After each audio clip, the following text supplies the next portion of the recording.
ನಮಸ್ತೆ ಸ್ನೇಹಿತರೆ. ಪ್ರಾಚೀನ ಕಾಲದಲ್ಲಿ ಭೀಮ ಎಂಬ ಶಕ್ತಿಶಾಲಿ ರಾಕ್ಷಸ ವಾಸಿಸುತ್ತಿದ್ದ. ಅವನು ರಾವಣನ ಸಹೋದರ, ಬಲಿಷ್ಠ ರಾಕ್ಷಸ ರಾಜ ಕುಂಭಕರ್ಣನ ಮಗ.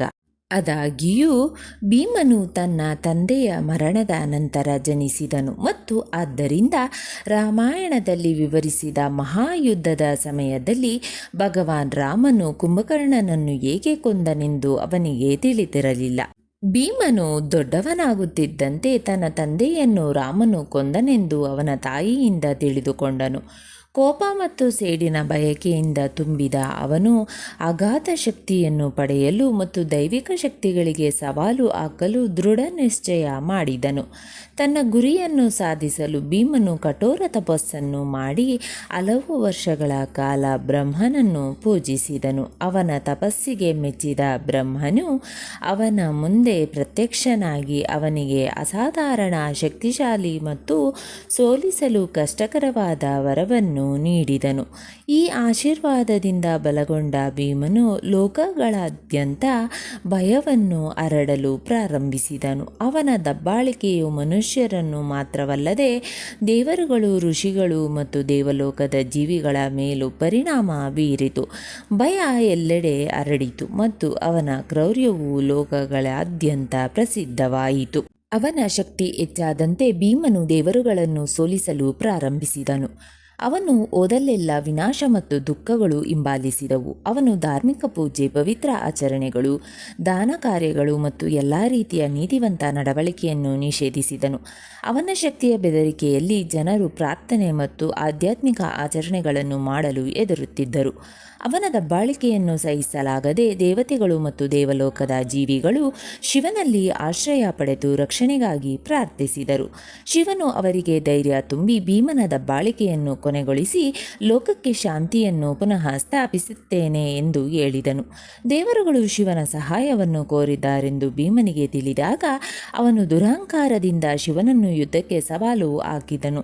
ಇಬ್ಬರ ನಡುವೆ ಭೀಕರ ಮತ್ತು ವಿನಾಶಕಾರಿ ಯುದ್ಧ ನಡೆಯಿತು. ಭೀಮನು ಪರಮಾತ್ಮನ ವಿರುದ್ಧ ತನ್ನ ಎಲ್ಲ ಶಕ್ತಿಯಿಂದ ಹೋರಾಡಿದಾಗ ಸಂಘರ್ಷವು ಸ್ವರ್ಗ ಮತ್ತು ಭೂಮಿಯನ್ನು ನಡಗಿಸಿತು. ಕೊನೆಯಲ್ಲಿ ಶಿವನು ಭೀಮನೆಂಬ ರಾಕ್ಷಸನನ್ನು ನಾಶ ಮಾಡಿ ಲೋಕಗಳನ್ನು ಅವನ ಭಯದಿಂದ ಮುಕ್ತಗೊಳಿಸಿದನು. ಶಾಂತಿ ಮತ್ತು ಧರ್ಮಶೀಲತೆ ಮತ್ತೊಮ್ಮೆ ಪುನಃ ಸ್ಥಾಪಿಸಲ್ಪಟ್ಟಿತು.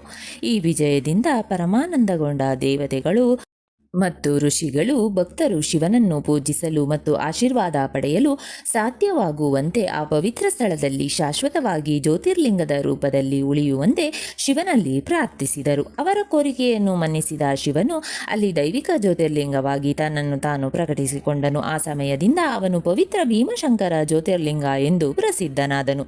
ಭೀಮಶಂಕರ ಜ್ಯೋತಿರ್ಲಿಂಗವು ಶಿವನ 12 ಪವಿತ್ರ ಜ್ಯೋತಿರ್ಲಿಂಗಗಳಲ್ಲಿ ಒಂದೆಂದು ಪೂಜಿಸಲ್ಪಡುತ್ತದೆ ಮತ್ತು ದುಷ್ಟರ ಮೇಲೆ ಧರ್ಮ ವಿಜಯ, ಭಕ್ತರ ರಕ್ಷಣೆ ಮತ್ತು ಶಿವನ ಅಪರಿಮಿತ ಶಕ್ತಿ ಮತ್ತು ಕರುಣೆಯನ್ನು ಸಂಕೇತಿಸುತ್ತದೆ.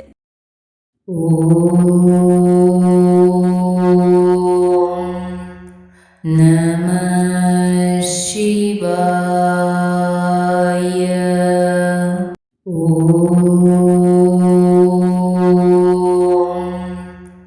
ನಮಃ ಶಿವಾಯ.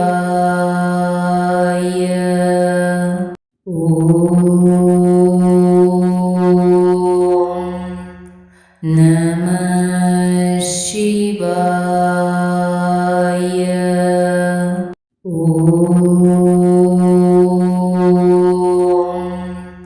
ನಮಃ ಶಿವಾಯ.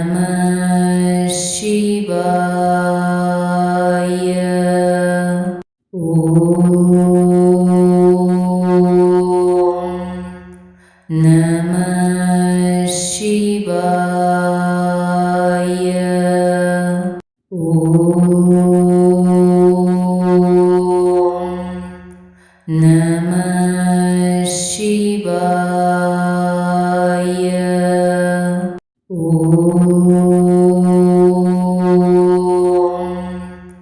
ನಮಃ ಶಿವಾಯ.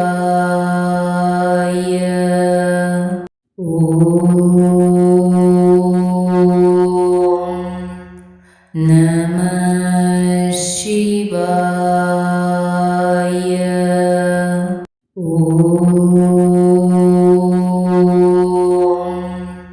ನಮಃ